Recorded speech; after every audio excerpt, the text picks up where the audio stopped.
두 번째 키워드 볼까요? 자, 두 번째 키워드 보겠습니다. 한국엔 없는 홍콩. 예. 어떤 이야기입니까? 조금 전에도 이제 홍콩 소식 저희가 많이 전해드리긴 했는데요. 그렇습니다. 지금 홍콩의 대규모 시위가 확산되고 있는데 국내 정치권에서도 이와 관련된 언급들이 조금씩 나오고 있습니다. 자, 대표적으로 김문수 전 지사입니다. 자신의 페이스북에 이렇게 썼습니다.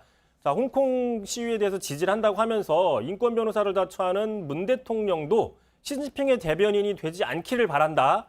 자유한국당과 한국의 민주화 세력은 홍콩인들의 자유수호 운동을 적극 지지하겠다라고 이렇게 적었습니다. 예.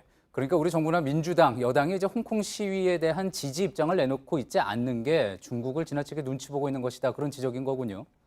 그렇습니다. 그런데 사실 국내 정치권은 여야를 좀 막론하고 외국 내부의 정치 현안에 대해서는 좀 적극적으로 입장을 밝힌 적이 별로 없습니다. 불필요한 외교 마찰을 우려했기 때문이죠.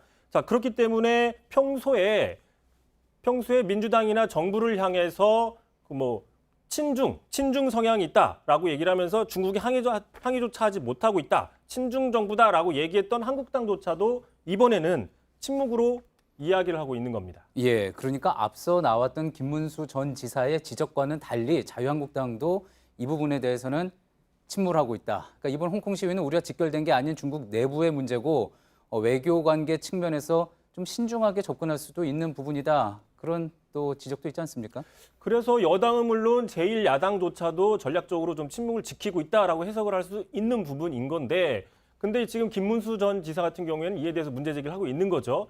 참고로 김문수 전 지사 같은 경우에 2014년 10월이었습니다. 당시에도 홍콩에서 우산 시위, 이른바 우산 시위가 한창이었는데 당시 집권 여당 대표가 김무성 대표였는데 시진핑을 가서 만났습니다. 우산 시위에 대해서는 아무 얘기를 하지 않았고, 참고로 또 지금 홍콩 시위를 지지한다고 얘기했던 김문수 전 지사도 당시에 김무성 대표를 동행해서 중국 방문을 했었는데 예. 당시에는 우산 시위에 대해서 아무 언급을 하지 않았습니다. 예.